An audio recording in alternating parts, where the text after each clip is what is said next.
Machi 11 Jumanne. Mwaka wa 2025. Njia ya Remnant TCK. Matendo 19:8.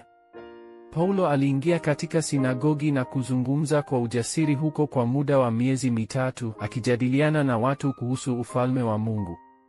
Athari kubwa zitatokea hata kwa Remnant kwa kuakinika kidogo. Ikiwa Remnant wanazingatia hata kwa muda kidogo, matokeo yanaweza kuwa ya ajabu. Unapoingia katika maombi ya kumakinika ambayo yanaokoa ubongo wako, roho na mwili wako utahuishwa. Kwa sababu Remnant wameokolewa, akili zao zitahuishwa kwa kuanza tu kumwomba Mungu. Pia wakati Remnant wanapofurahia maombi ya kuakinika, watabadilika na kuwa watu wenye uwezo mkubwa. Ni kutoka hapa njia ya Remnant na TCK inaweza kuonekana. Mungu aliwapa Remnant njia za waliobakia, wale waliobaki, wale watakaobaki, watakaoacha nyuma, pamoja na utambulisho wao muhimu kwao. Kwa hili, Remnant wanaenda kwenye njia ambayo hakuna kitu na ambapo hakuna mtu anayeweza kuwasaidia. Njia tatu. Remnant lazima waende kwenye njia tatu. Kwanza, ni lazima uthibitishe jinsi neno la Mungu linakuja juu yako.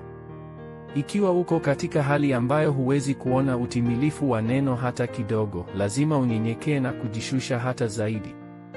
Ni hapo tu ndipo unaweza kwenda kuelekea makuu zaidi. Pili, ni lazima utafute maombi yako kulingana na jinsi unavyoomba. Baada ya kugundua hii, kila kitu kitarejeshwa. Kisha, bila kuwa na wasiwasi juu ya kile unapaswa kufanya, unahitaji tu kufuata mkondo wa majibu ya maombi yako. Tatu, lazima uthibitishe uinjilisti wako na aina gani ya uinjilisti utafanya katika siku zijazo na jinsi utakavyofanya. Leo tatu. Leo tatu ni kufurahia neno, maombi na uinjilisti. Ni kutoka hapa ambapo mwelekeo wako, starehe na safari zote hutoka. Tatu, umakinikaji, mipangilio, majibu.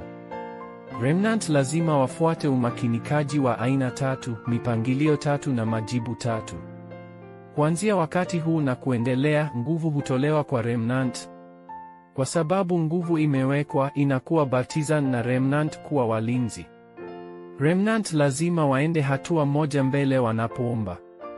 Isitoshe, hupaswi kuwa na wasiwasi kuhusu masomo yako, bali jiandae kwa maisha yako ya baadaye, huku ukilinganisha mwelekeo wako na mataifa 237 na makabila 5,000. Lazima pia utengeneze kazi bora ya siku zijazo. Ombi la agano. Mungu Baba, naomba nipate uzoefu wa nguvu zako hata katika saa zilizosalia za leo. Uponyaji wa maombi ya kina utokee. Katika jina la Yesu Kristo ninaomba. Amen.